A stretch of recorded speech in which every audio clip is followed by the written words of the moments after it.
প্রিয় দর্শক আসসালামু আলাইকুম। বাংলার কিংবদন্তি শিল্পী মরমী শিল্পী আব্দুল আলিমের প্রিয় সন্তান জনপ্রিয় শিল্পী আজগর আলিম।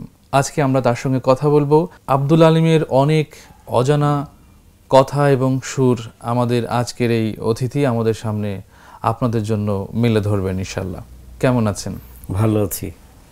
আচ্ছা, আপনার বাবা তো জনপ্রিয় একজন মানুষের কোটি মানুষের হৃদয় স্থান করে নেয় একজন শিল্পী আব্দুল আলিম সম্পর্কে সংক্ষিপ্ত একটি বর্ণনা আমাদের দর্শকদের উদ্দেশ্যে আপনি দিলে আমাদের দর্শকরা বেশ উপকৃত হতো। হ্যাঁ, অবশ্যই। আসলে বাবার সম্বন্ধে বিশেষ করে নতুন প্রজন্ম যারা, তারা কিন্তু অনেক কিছু জানে না। তো বাংলা, আমি মনে করি যে বাংলা লোকসঙ্গীতের ইতিহাসে আমার বাবা আব্দুল আলিম, উনি মুর্শিদাবাদ জেলার তালিপুর গ্রামে জন্মগ্রহণ করেছিলেন 1931 সালের 27শে জুলাই। ওনার শৈশব ওখানেই কেটেছিল মুর্শিদাবাদে, এবং পরবর্তীতে বাবা কিছু গান রেকর্ডে শুনে শিখে 1942 সালের দিকে আলিয়া মাদ্রাসায় একটি অনুষ্ঠানে, যেখানে শেরে বাংলা উপস্থিত ছিলেন, তো সেখানে তাকে নিয়ে যাওয়া হয়। তিনি তখনও জানতেন না যে তাকে গান গাইতে হবে। তো তখন আমার বাবার নাম ঘোষণা করা হয় মাইকে, যে এখন আপনাদের সামনে নাতে রসুল পরিবেশন করবে আব্দুল আলিম।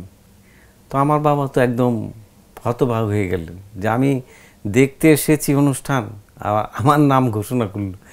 তো আমার বাবা সেই স্টেজে মোহাম্মদ সুলতান গীতিকার গানটি লিখেছিলেন নাতে রসুল।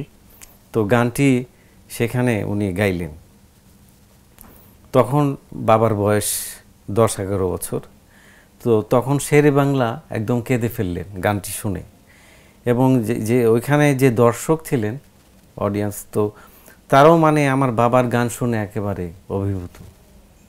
তো তখন থেকেই তার গানের যাত্রা শুরু। কলকাতা আলিয়া মাদ্রাসায় শিল্পী আব্দুল আলিম কোন গান দিয়ে তার জীবনের সূচনা করলেন? যে এই যে নাতের আঁচলের কথাটি আপনি বললেন, সেই নাতের আঁচলটা মানে সেই নাতের আঁচল সঙ্গীতটি কি ছিল? মানে যদি একটু সুরে দিলে। হ্যাঁ। সদা মন চাহে মদিনা যাব, সদা মন চাহে আমার রসুলে আরবে নাহেরে নয়নে, কি সুখে গৃহে রব, সদা মন চাহে মদিনা যাব, সদা মন চাহে। আসলে সৃষ্টিকর্তার যে অমীয় সুর শোধা, এই যে আপনি যে গানটা বললেন, প্রত্যেকটা মানুষের হৃদয়ের মধ্যে এই দোল সৃষ্টি হয়, আন্তরিকতা ভালোবাসার যে সুরগুলো, সেই সুর আপনি দর্শকদেরকে শোনালেন। আচ্ছা, যদি বলি যে শিল্পী আব্দুল আলিম শুধু শিল্পী নয়, আপনি তো তার সন্তান, বাবা হিসেবে এই শিল্পী আব্দুল আলিম কেমন ছিলেন? আসলে শিল্পী আব্দুল আলিম আমি বলবো একরকম, এবং আমার বাবা আব্দুল আলিম আরেক রকম। কারণ আসলে আমরা যেটুকু জানি যে মানে শিল্পীরা সাধারণত উদাসীন হয়, তারা বিভিন্ন অনুষ্ঠানে থাকে, মানে বাড়ির দিকে খেয়াল থাকে না, সংসারের দিকে। কিন্তু আমার বাবা কিন্তু উল্টো ছিলেন একেবারে। তিনি যেখানেই যেতেন গান করতেন, কিন্তু আমরা যে ছিলাম তার সন্তান, এই 7 ভাই বোন আমরা, উনি কিন্তু আমাদের অত্যন্ত ভালোবাসতেন, এবং গান শেষ হওয়ার পরে উনি বাড়ির দিকে আগে চলে আসতেন, যে আমার ছেলেমেয়েরা কি করছে, পড়ালেখা করছে না কি, কোথায় আছে। মানে এই যে একটা বাবা হিসাবে সন্তানদের প্রতি যে একটা দায়িত্ব, কর্তব্য, এইটা মানে অতুলনীয় ছিল। এবং আমরা কি খাবো, খেয়েছি কি না, মানে এসে সবসময় উনি এগুলি জিজ্ঞেস করতেন। তার মানে আপনি বলছেন যে একটা বাবার যে স্নেহ, মমতা, সে শিল্পী হিসেবে যত ব্যস্ততা, কিন্তু এই মমতাটা আপনারা কখনো মানে কমতি হয়নি বা আপনারা তারই কাছ থেকে। আর শিল্পী হিসাবে যদি আমার বাবাকে বলি, যে ওনার মতো আসলে এত বড় মাপের শিল্পী এবং এত দরাজ কণ্ঠের অধিকারী। আর শিল্পী শুধু গান গাইলে কিন্তু শিল্পী না, মানে শিল্পী হতে গেলে তার মধ্যে যে একটা বিনয়ী ভাব, তার মধ্যে যে একটা উদারতা, তার মধ্যে যে একটা স্যাক্রিফাইস মাইন্ডের থাকতে হয়, এবং খুব সহজ সরল মন, একেবারে ওনার মধ্যে এইগুলি ছিল, একেবারে প্রকৃত শিল্পী যাকে বলে। আচ্ছা, আপনার বাবার কোনো প্রিয় গান, যে এটা হলো বাবার প্রিয় গান, বা বাবার গাওয়া গানগুলোর মধ্যে থেকে আপনার কাছে প্রিয় মনে হয় যে গানটি আপনি সবসময় করে থাকেন, সে ধরনের একটি গান কি আমাদের দর্শকদের উদ্দেশ্যে শোনানোর সুযোগ হবে? আসলে আমার বাবার সব গানই আমার প্রিয়, তবে এর মধ্যেও অনেক থাকে যে খুব বেশি ভালো লাগে, তাই না? তো এরকম একটি গান আছে, আমি গাচ্ছি। কে হই করে বেচা কেনা, কে হই কান্দে, রাস্তায় পড়ে ধরবি যদি তারে, চলো মুর্শিদের বাজারে। কে হই করে বেচা কেনা, কে হই কান্দে, রাস্তায় পড়ে ধরবি যদি তারে, চলো মুর্শিদের বাজারে। এটা তো সবারই প্রিয় গান, মানে এটা গান যেটা যখন আমরা শুনি মনে হয় এটাই আমাদের সবার প্রিয় গান। এই গানটি কিন্তু একটি চলচ্চিত্রের অবাঞ্ছিত ছায়াছবির গান, এবং গানটি লিখেছেন এবং সুর করেছিলেন জালালউদ্দিন খাঁ। শিল্পী আব্দুল আলিম কতগুলো চলচ্চিত্রে প্লেব্যাক করেছে, আপনার কি সেগুলো? হ্যাঁ, আসলে উনি সেই প্রথম যে বাংলাদেশের চলচ্চিত্র মুখোমুখোশ, সেটাই কিন্তু উনি প্রথম গান করেন, এবং তারপরে উনাকে আর পিছনে তাকাতে হয়নি, একের পর এক তখন উনি বাংলা এবং উর্দু ছায়াছবিতেও, তখন তো যেহেতু পাকিস্তান ছিল তখন উর্দু একটি ছবিও হতো, বাংলা উর্দু দুটোই, তো সেই উর্দু ছায়াছবিতে উনি বহু গান গেয়েছেন, এবং প্রায় 100টি ছবির কাছাকাছি ছায়াছবিতে উনি কণ্ঠদান করেছেন। আসলে শিল্পী হিসেবেই শুধু আব্দুল আলিম নয়, ব্যক্তি হিসেবেও তিনি অতুলনীয় ছিলেন। জি। ছোটবেলায় বাবার সঙ্গে আপনার কোনো মধুর স্মৃতি এখনো আপনাকে ভাবায় কিনা? আমার সাথে বাবার অনেকগুলো স্মৃতি আছে, বিশেষ করে অনুষ্ঠানের। এবং আমার মনে আছে এখনো, স্বাধীন হওয়ার পরে দেশ বাংলা একাডেমিতে একটি অনুষ্ঠানে আমাকে নিয়ে গিয়েছিলেন বাবা। তো সেখানে অনেক শিল্পী ছিলেন, শাহনাজ রহমতুল্লাহ, আরও অনেকেই। তো আমার বাবার নাম শুনে আব্দুল আলিম গান করবেন, মানে মানুষ আর মানুষ, লোকে লোকারণ্য, চালে ডালে, মানে গাছের উপরে, মানে আমি এটা আসলে যিনি না দেখেছেন ওই দৃশ্যটি, মানে এটা আসলে বর্ণনা করবার মতো না, মানে হাজার হাজার মানুষ খালি মানে আব্দুল আলিমকে দেখার জন্য, ওনার গান শোনার জন্য। এবং ওইখানে উনি গান করেছিলেন, আমিও গান করেছিলাম পরে অবশ্য। ওই স্টেজে যে গানটি করেছিলেন সেটি কি এখন আপনার মনে আছে? দেশের গান করেছিলাম। জি জি জি, যদি একটু শোনাতেন। আমার দেশের মতন এমন দেশ কি কোথাও আছে, বউ কথা কও পাখি ডাকে, নিত্যহি জল গাছে, নিত্যহি জল গাছে। আমার দেশের মতন এমন দেশ কি কোথাও আছে।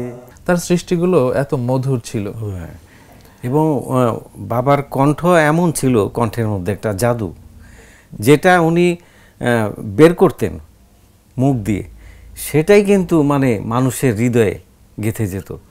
উনি যে গানেই করেছেন, শুধু যে বলবো আমি ভাটিয়ালি পল্লীগীতি মারফতি মুর্শিদি তা না, উনি নজরুলের গানও করেছেন, এবং রবীন্দ্রনাথেরও একটি গান করেছেন, গ্রাম ছাড়া ওই রাঙামাটির পথ।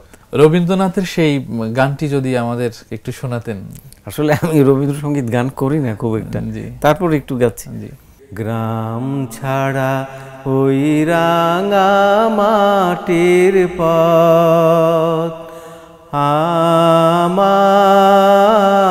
আমার মন ভোলাই রে। কি চমৎকার! আসলে রবীন্দ্র সঙ্গীতের মধ্যে যে গানটি একটু লোকজ সুর, জি জি, সেই গানই, এটার মধ্যে কিন্তু লোকজ একটু ভাব রয়েছে, যার কারণে আমার বাবা দেখেছি যে উনি উর্দু গানও গেয়েছেন লোকজ।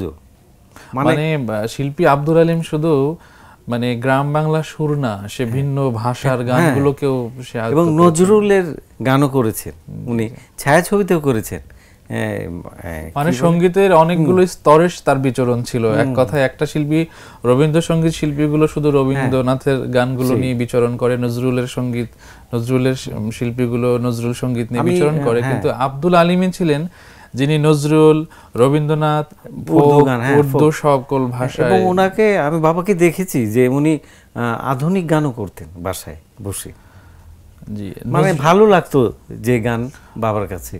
নজরুলের কোন গান যদি আপনি বাবার সঙ্গে গিয়েছেন বা এরকম সময়? না, বাবা একটি গান গিয়েছিলেন নবাব সিরাজউদ্দৌলা ছবিতে। জি জি। এবং উনি একটি নাতের রসুলও গিয়েছেন, এই সুন্দর ফুল সুন্দর ফল মিঠা নদীর পানি। এই সুন্দর ফুল সুন্দর ফল মিঠা নদীর পানি, খোদা তোমার মেহেরবানি, খোদা তোমার মেহেরবানি। এই সুন্দর ফুল সুন্দর ফল মিঠা নদীর পানি, খোদা তোমার মেহেরবানি, খোদা তোমার মেহেরবানি। প্রিয় দর্শক, আশা করি আমাদের এই অনুষ্ঠান আপনাদের অনেক ভালো লাগছে। আরও মজার মজার কথা এবং সুরের মধ্য দিয়ে আমাদের অনুষ্ঠান চলবে। আশা করি আমাদের সঙ্গেই থাকবেন। ছোট্ট একটি বিরতি নিচ্ছি।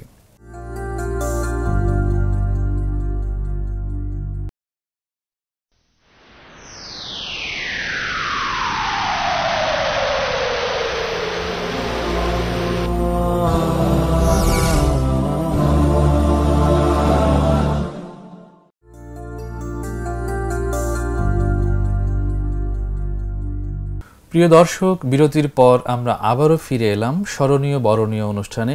আজকের এই অনুষ্ঠানে আমাদের মাঝে এসে উপস্থিত হয়েছেন জনপ্রিয় শিল্পী, বাংলার কিংবদন্তি শিল্পী আব্দুল আলিমের প্রিয় সন্তান বা যোগ্য উত্তরসূরি শিল্পী আজগর আলিম। আপনার কাছ থেকে যদি জানতে চাই, কর্মজীবনে এই মহান শিল্পী কোথায় কোথায় নিয়োজিত ছিলেন? বাবা তো প্রথমেই বাংলাদেশ বেতারে 1948 সাল থেকে গান করেন এবং টেলিভিশন 1964 সালে। এছাড়াও বাবা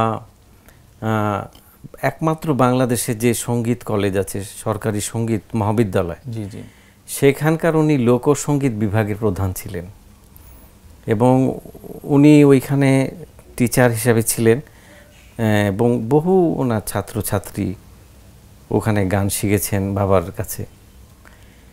এবং পরবর্তীতে ওই বাবা মারা যাবার পরে আমার বড় ভাই জহির আলম ওইখানে প্রধান, এখনো উনি ওখানে প্রধান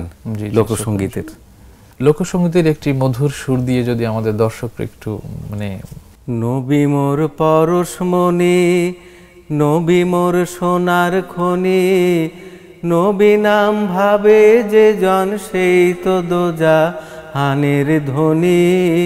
নবী মোর পরশমণি, নবী মোর সোনার খনি, নবী নাম ভাবে যে জন সেই তো দোজাহানের ধ্বনি। নবী মোর পরশমণি। এই মহান শিল্পীকে নিয়ে সরকারি অথবা বেসরকারি উদ্যোগে তেমন কিছু হয়েছে বা হয়নি, এ ধরনের মনোবাসনায় আপনি কি মনে করেন? আসলে আমার বাবা যে ধরনের শিল্পী ছিলেন, এত বড় শিল্পী, আমি বলবো যে তার এই সৃষ্টির জন্য বা তিনি যে সমস্ত সৃষ্টি করে গেছেন গান, সুর, তার সেইভাবে কিন্তু মূল্যায়ন হয়নি। আমি বলবো এক কথায়, তার নামে কোনো রোড নেই বা তার নামে কোনো অডিটোরিয়ামও নেই যে একটা মানে আমরা যে বলবো যে আমার বাবার এই জিনিসটা করেছেন সরকার। বেসরকারিভাবে তো তার যে গানগুলি সেটা কিন্তু আমরা আমাদের ব্যক্তিগত উদ্যোগে তার গানগুলি আমরা সংরক্ষণ করেছি। কিছু গান, সব গান পারিনি, তবে আমরা নিজেরাই একটি আব্দুল আলিম ফাউন্ডেশন সেটা আমরা কিন্তু করেছি। এইটা অবস্থানটা কোথায়, মানে ফাউন্ডেশনের কার্যক্রমটা কোথায়, অফিস বা কোথা থেকে? অফিসটা বর্তমানে আমাদের এখানে আছে খিলগাঁয়ে, তবে এটার কার্যক্রম আমরা এরই মধ্যে একটি অনুষ্ঠান করেছিলাম, বিভিন্ন জেলা থেকে শিল্পী বাছাই করে লোকসঙ্গীতের, শুধু আব্দুল আলিমের গান, যে যারা বিভিন্ন জেলায় গান করে থাকেন আমার বাবার গানগুলি, তো সেখান থেকে বাছাই করে যারা খুব ভালো গান করে তাদেরকে আবার ঢাকায় এনে শিল্পকলাতে একটি অনুষ্ঠানের মাধ্যমে তাদের গানগুলি আমরা করি, শুনি, এবং পরবর্তীতে একটা সিডিও বের করেছি ওই ফাউন্ডেশন থেকে, ওদের কণ্ঠে আব্দুল আলী গান শুধু। তার অনেক গান আছে, তার অনেক স্মৃতিগুলা, তার যেখানে যেখানে তিনি কাজ করেছেন, হ্যাঁ, তার এই একটা আর্কাইভ হওয়া উচিত আমি মনে করি।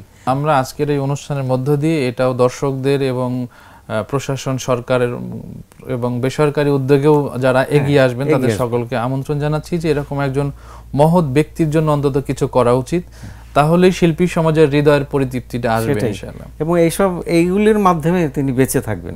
তার এই সংগ্রহ, শিল্পী আব্দুল আলিম এমনি কোটি মানুষের হৃদয়ে বেঁচে আছেন, কিন্তু তাকে সম্মান জানানোর স্বার্থে আমাদের কিছু করা উচিত। সেটাই।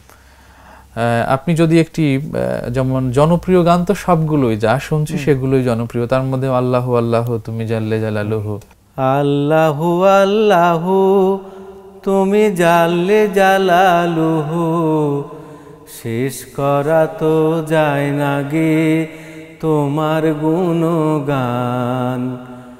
আল্লাহু আল্লাহু তুমি কাদের গাফার, তুমি জলিল জব্বার, অনন্ত অসীম তুমি রহিম রহমান। আল্লাহু আল্লাহু তুমি মাটির আদমকে প্রথম সৃষ্টি করিয়া ঘোষণা করিয়া দিলে শ্রেষ্ঠ বলিয়া, তাই নূরের ফেরেশতা করে আদমকে সেজদা, তাই নূরের ফেরেশতা করে আদমকে সেজদা। তুমি সবার চেয়ে দিলে মাটির মানুষকে সম্মান। আল্লাহু আল্লাহু তুমি জাল্লে জালালুহু, শেষ করা তো যায় না গে তোমার গুণগান। আল্লাহু আল্লাহু। কি অসাধারণ! আসলে শিল্পীদের হৃদয়ের যে সফটনেস, মানে একাত্মতা সঙ্গীতের সঙ্গে, যদি মানুষ ব্যক্তিত্ব হিসেবে নরম হয়, উদার হয়, সঙ্গীতটা তার মধ্যে অ্যাকুরেটলি ভর করে। আমার মনে হয় যে শিল্পী আব্দুল আলিমের, যদিও এখন আফসোস হয় যে এমন মহান ব্যক্তির সঙ্গে দর্শন হয়নি, এত অল্প বয়সে, মানে মাত্র 43 বছর, এটা কিন্তু কোনো বয়সই না। জি জি জি। তো এত অল্প বয়সে উনি যে মানে সৃষ্টি করে গেছেন গান, আমাদের যে দিয়ে গেছেন আমার বাবা, সবাইকে, সমাজের, আমাদের বাংলাদেশের, কিন্তু এই অল্প বয়সে আজকে যদি এই নতুন, এই যে এত অত্যাধুনিক প্রযুক্তি, জি, উনি যদি আজকে বেঁচে থাকতেন বাবা, তাহলে যে মানে উনার এই কণ্ঠটা যে আরো কত সুন্দরভাবে জি জি মানে এই করা যেত।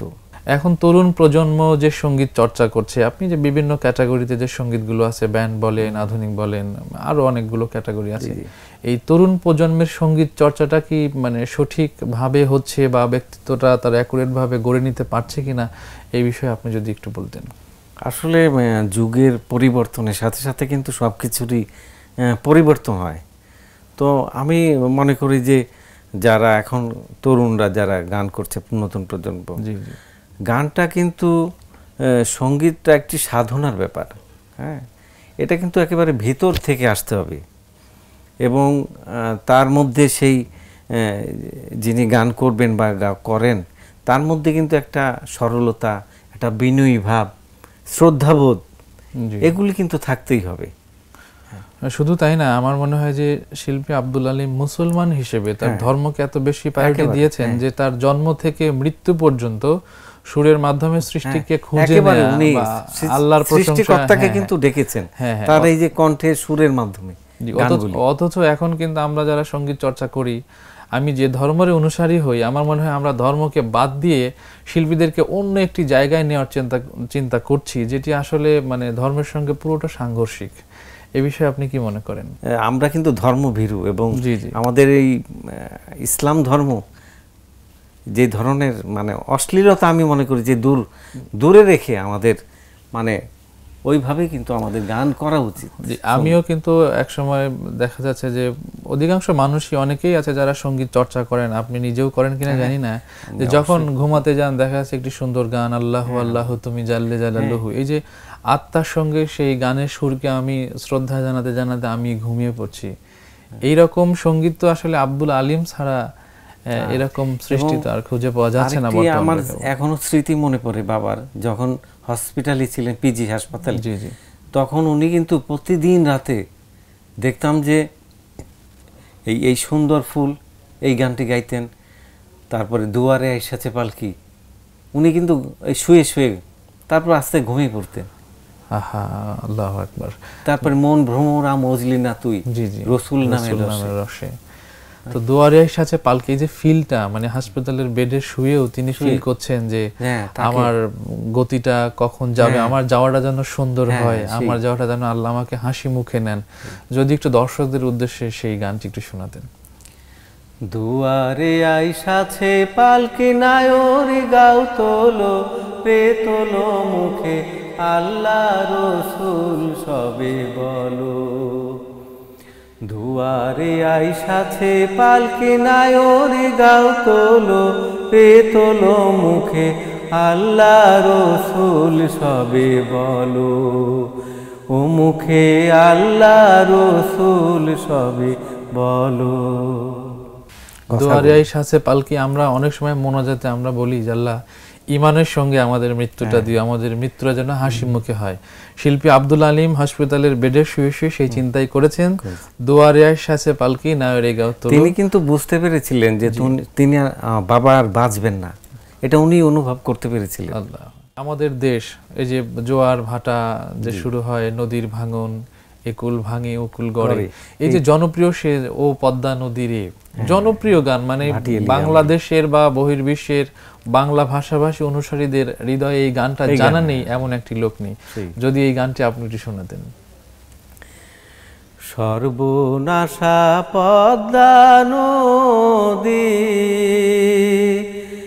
তোর কাছে সুধাই, বলা মারে তোর কি রে আর কুল কিনারা নাই, কুল কিনারা নাই, ও নদীর কুল কিনারা নাই। সর্বনাশা পদ্মা নদী।